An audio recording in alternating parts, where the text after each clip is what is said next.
Hi, here's Katherine Bihlmeier with daily exercise for inner peace, for more happiness, and of course, more ease.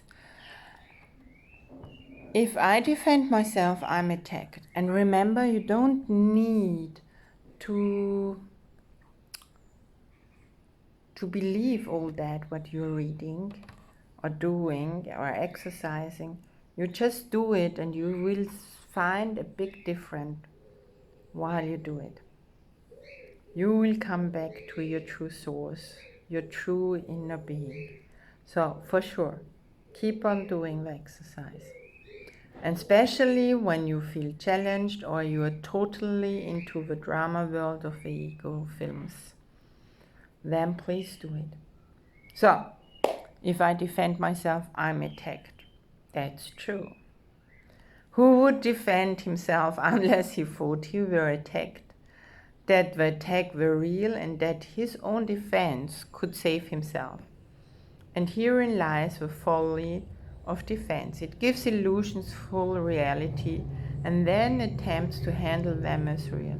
It adds illusion to illusions, thus making correction doubly difficult. And it is this you do when you attempt to plan the future, activate the past, or organize the present as you wish.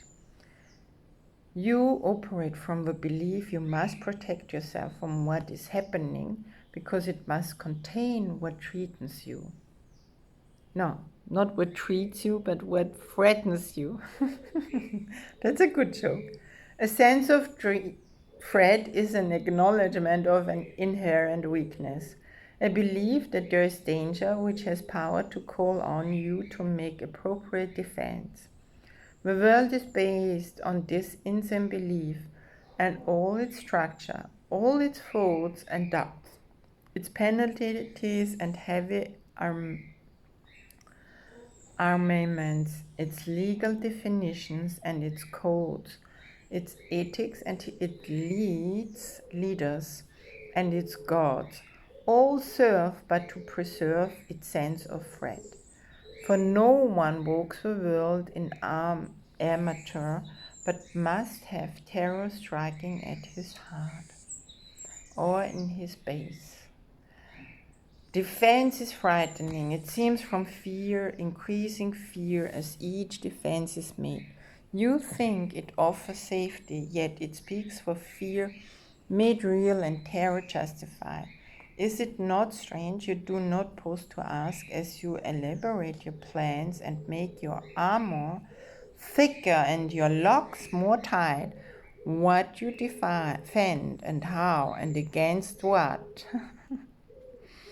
Let us consider first what you defend.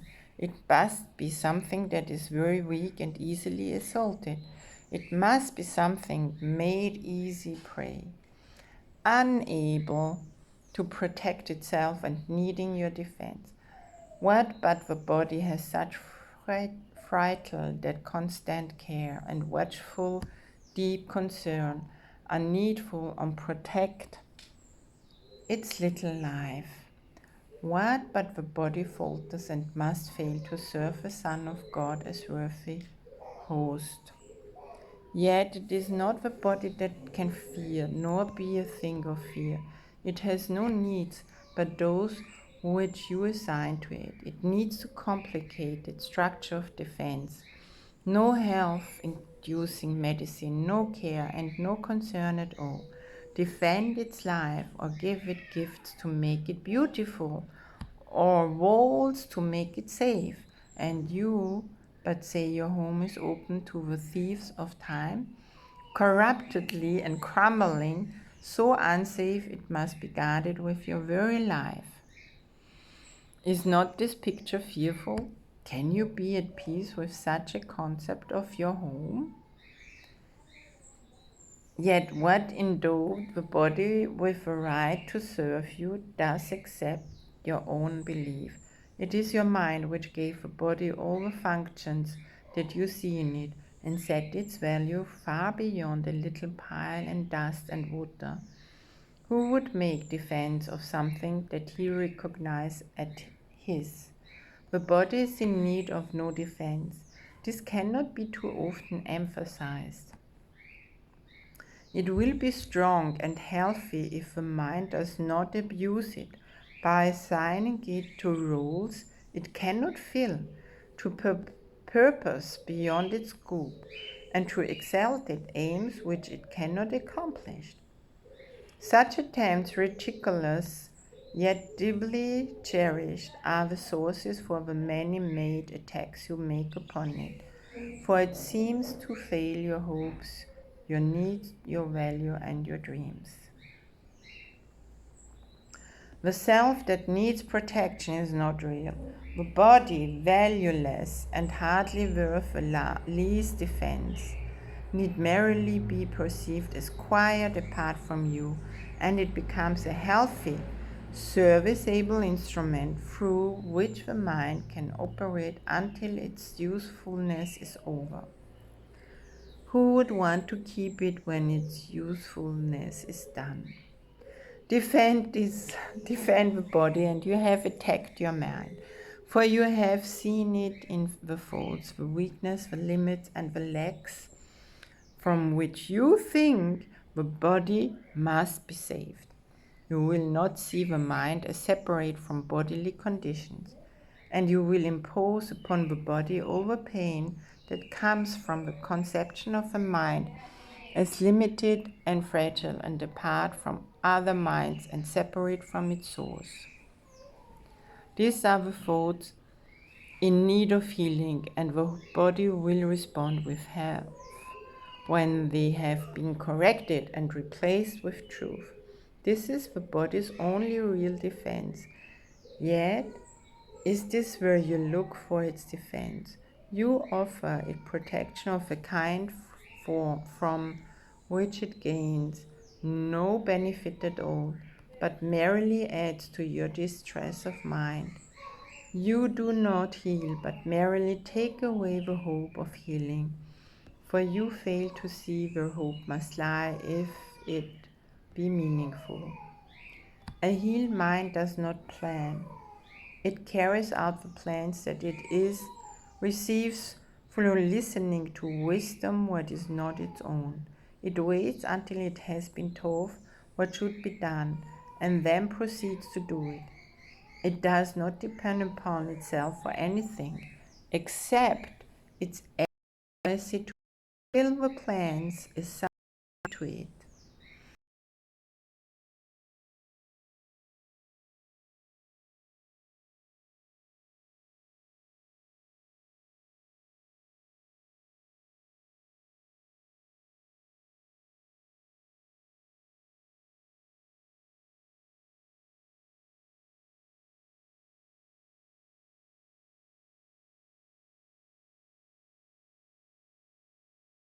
Is achieved, nor how to recognize the problem that the plan is meant to solve. It must misuse the body in its plans until it recognizes this is so. But when it has accepted this as true, then it healed and lets the body go.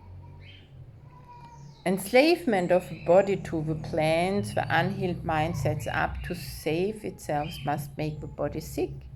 It is not free to be the means of helping in a plan which far exceeds its own protection and which needs its service for a little while. In this capacity is health assured, for everything the mind employs for will function flawlessly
past,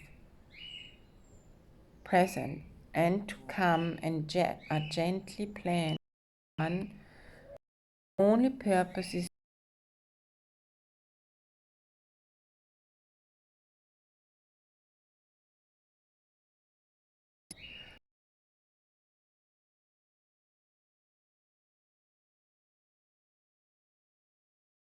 took. Plans for death. He led you gently to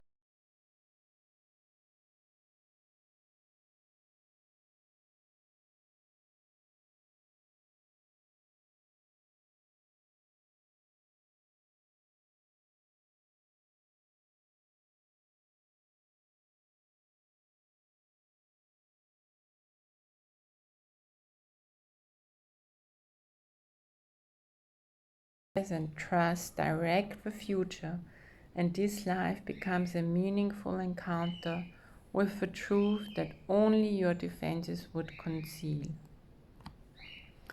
Without defenses, you become a light which heaven gratefully acknowledged to be its own, and it will lead you on in ways appointed for your happiness according to the ancient plan, begun when time was born.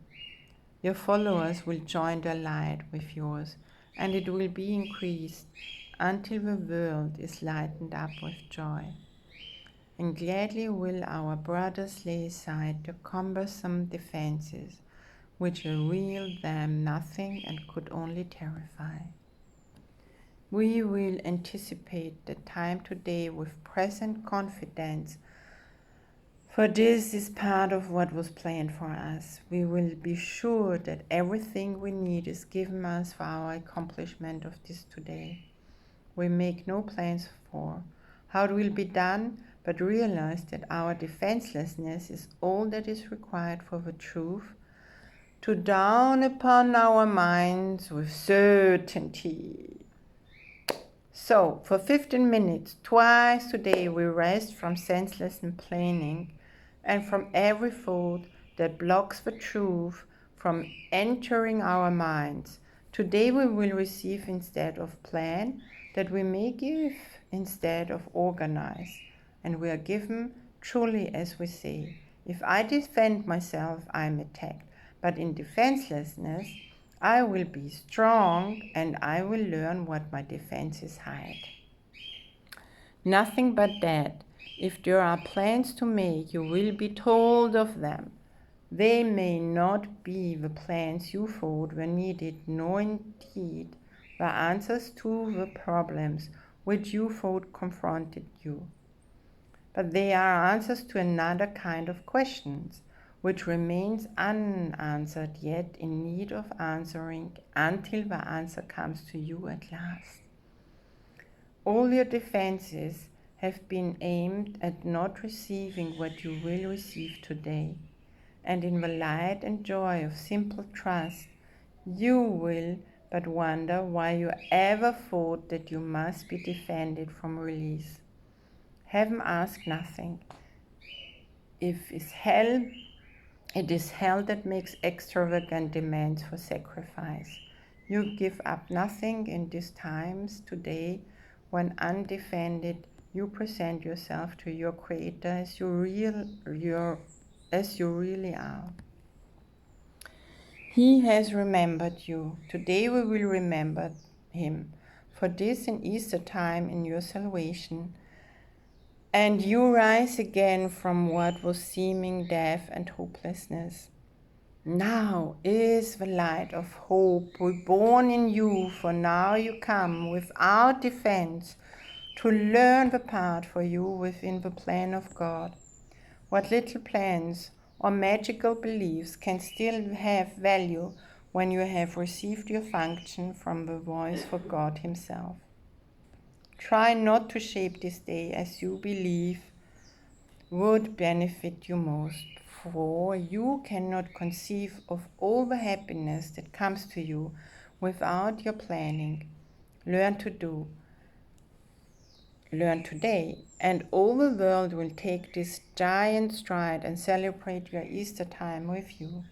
Throughout the day, as foolish little things appear to raise defensiveness in you and tempt you to engage in waving plans, remind yourself this is a special day for learning and acknowledge it with this. This is my Easter time, and I would keep it holy. I will not defend myself, because the Son of God needs no defense against the truth of his reality. Oh my God. Oh my God, oh my God, oh my God. I think that was the longest of the longest. Okay, so enjoy your day, have fun, and repeat this lesson every time, how often as you required it to really get it. I for sure am going to repeat that as much as possible. So, sorry, but I required to stand up. So now you please follow and subscribe and share and comment and contribute to the world in doing those exercises. Thank you very much. Bye for now.